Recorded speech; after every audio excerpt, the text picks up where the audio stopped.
Saturday and time for us to relax. So that's why we're in Studio 3, on the couch and out of the big formal studio. So I see that our two interior designers, Jean-Pierre and Rick, have come up with another idea for cushions for the couch. Now this to me, I don't know about you, but this to me indicates that if we had a possible guest sitting on the couch here with me, which thank goodness we don't have today, by the circular rings on it would be a perfect target if there was a sniper in the room or outside our studio complex.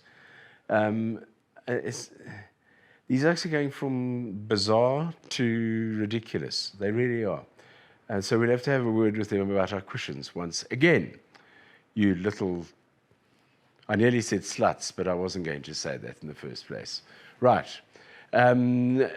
We're going to be joined today by a mate of mine who is the proprietor and owner of, and I'll never get the description of it 100% correct, so I'm going to leave that to him to do.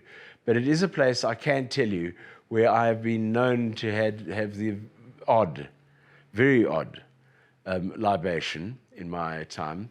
And I think it's probably one of the best known pubs in South Africa, actually in Southern Africa.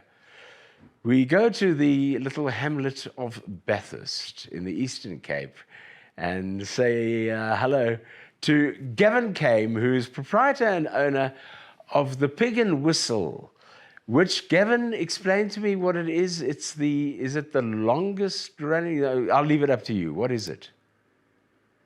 Hi, Jeremy. Lovely to chat to you again. And it is, I can confirm that I have met you occasionally at the pub at the Pig and Whistle. Yes.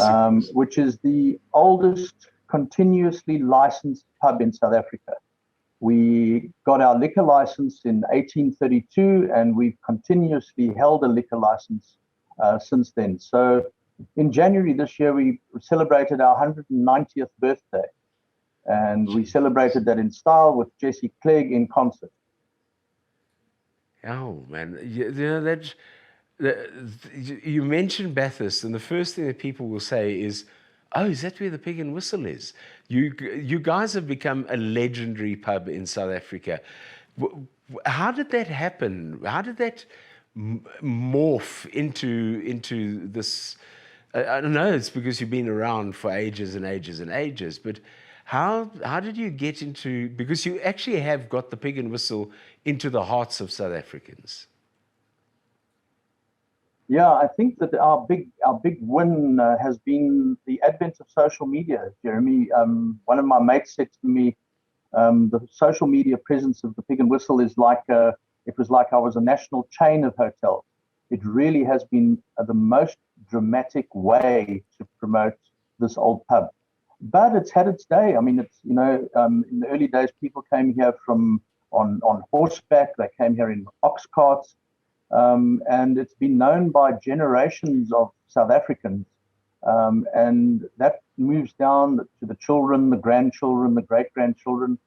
I see people in the pub and in the hotel saying, oh, this is where my grandfather used to come and drink, and we sat in the car eating chips and Coca-Cola while we waited for them to finish their drinks inside the hotel. So it's got a long legacy of knowledge. And then the Rhodes students come here, and they've been coming here for decades and decades. So its name is out there, and social media supported that more recently. Gavin, let's go back a little bit on history, and I don't want to put you in a spot here, but more or less, how many publicans and owners have there been in the history of the Pig and Whistle? There's been about 19 owners. We're not terribly sure. Sometimes the owners and the managers are interchanged. So we're not quite sure whether there was a manager and an owner, but it's about 19 individual names. Okay, and you guys, how long have you guys been at the helm at the Pig and Whistle now? We bought the Pig and Whistle a decade ago. So we celebrated, we will celebrate today, tomorrow in fact, we will celebrate the beginning of our 11th year as owners of the Pig. Oh, hell. Geez, that's a long time to to be running the same old pub. Just as a matter of interest, I take it there are still parts of the pub and the hotel which are from the original buildings that were there. Yeah, the building is a heritage site. Strictly speaking, it's the part of the building that's on the street front, the famous part that you see in all the photographs and videos of the Pig and Whistle. That is, in fact, a heritage site. Used to be called a national monument. They're now known as heritage sites. And the original, in fact, I'm speaking to you from the loft office, which is part of the heritage site, which used to be the reception of the old inn. The reception is now downstairs, but my office is now the old reception upstairs. And so a significant part of the hotel is still the old heritage site. 6 of our 10 rooms are what we call the historic rooms. They're the original hotel rooms of the inn that people came and stayed at. Their horses would have been stabled in the stables at the back of the hotel, which are still there, and people would have gone into those rooms and spent the night on their way to Grahamstown or on their way back from Grahamstown to Port Alfred. Gavin, it's not just locals that come into the Pig and Whistle, and when I say locals, I mean South Africans. You have a very strong local Bathurst link as well, but you get a fair amount of foreigners as well who've picked up on the Pig and Whistle in South Africa. Yes, we in fact, one of my stories is a couple that joined us from Australia, and their mates in Australia that they were talking to about their trip or forthcoming trip to South Africa. Their mate said to them, "Listen, you can't go to South Africa without adjusting your route to take you past the Pig and Whistle." And that made us feel really, really proud of what we do here. So we do. We get an enormous number of, especially BC. You know, BC was before COVID. We got a lot of German and British and Scandinavian tourists coming into the Pig and Whistle. Many of them have links to South Africa because of the heritage of settlements in South Africa, both British, German, Dutch. So those families and descendants of those families come out here to see where their ancestors lived and grew up, etc. So we do have a continuous stream of foreign guests, so-called foreign guests. Yeah.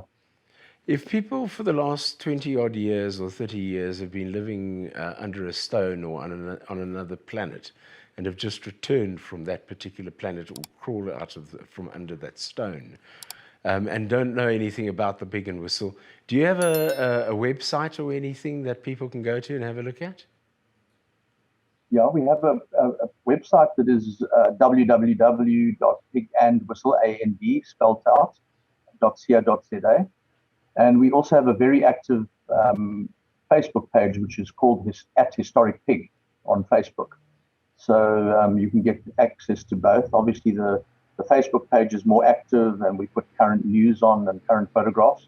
And the web page is where you can book to stay, book for the accommodation, or to have a look at what we do and the restaurants, etc. Good one. Gavin, it's been lovely speaking to you. Gavin Kane, proprietor and owner of the historic Pig and Whistle in Bathurst. As they say, down in that part of the world, which I come from very proudly, there's no thirst like a Bathurst. And I can tell you, there's nowhere better to quench it than at the Pig and Whistle in Bathurst.